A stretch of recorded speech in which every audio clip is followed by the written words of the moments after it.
آج ہر طرف اسلام کی عظمت پر جو حملے ہوئے ہیں، اس کی ایک بڑی وجہ یہ ہے کہ اسلام کا صحیح پیغام لوگوں تک پہنچانے میں آج ہم ناکام ثابت ہوئے۔ یاد رکھنا، جس دن آپ اسلام کا پیغام لوگوں تک پہنچانے میں کامیاب ہو جاؤ گے، دنیا کہنے پر مجبور ہوگی کہ اس دنیا میں سب سے بیسٹ اور خوبصورت کوئی مذہب ہے تو وہ ہے مذہب اسلام۔ آئیے رسول کریم کی سیرت کا ایک پنہ آپ کی سماعت کے میز پر رکھ کر گزر جاؤں گا۔ میرے نبی کی بارگاہ میں ایک اونٹ آیا۔ اونٹ زار و قطار رونے لگا اور حضور سے کچھ کہا۔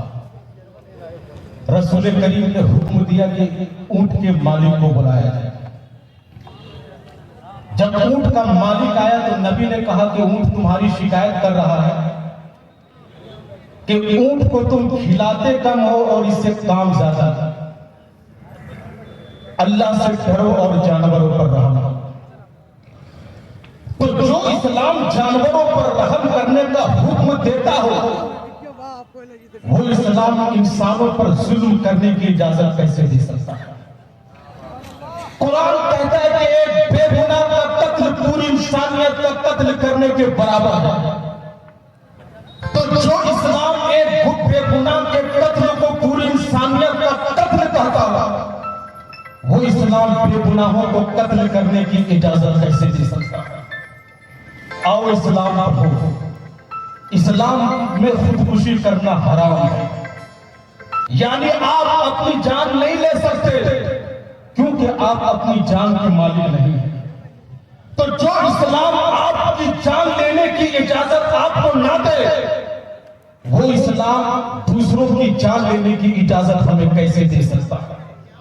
اسلام کہتا ہے کہ جب تم پانی استعمال کرو تو پانی کو زیادہ خرچ مت کرو، پانی زیادہ مت بہاؤ۔ تو جو اسلام پانی زیادہ بہانے سے ہمیں روکے، وہ اسلام دوسروں کا خون بہانے کی اجازت کیسے دے سکتا ہے؟ اسلام کہتا ہے کہ تم پکا اور سچا مسلمان اسی وقت ہو سکتے ہو جب تم خود کھانا کھاؤ اور اپنے بھوکے پڑوسی کو بھی کھلا دو۔ تو جو اسلام اپنے پڑوسیوں کے حقوق کا اتنا خیال کرتا ہو، وہ اسلام پڑوسیوں سے نفرت کرنے کا حکم کیسے دے سکتا ہے؟ اسلام کہتا ہے کہ راستے میں اگر کوئی تکلیف دہ چیز ہو تو اس کو ہٹا دو۔ جو اسلام راستے سے تکلیف دہ چیز ہٹانے پر نیکیاں لکھتا ہو، وہ اسلام راستے پر بم اور بارود بچھانے کی اجازت کیسے دے سکتا ہے؟ یعنی اسلام نے ہر موڑ پر محبت اور بھائی چارگی کا پیغام دیا ہے۔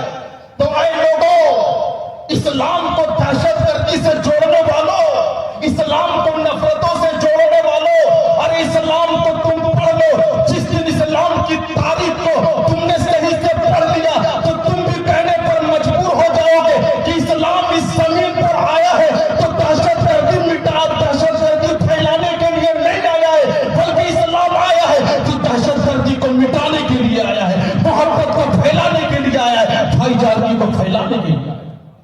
وما علینا الا البلاغ۔ السلام علیکم ورحمۃ اللہ۔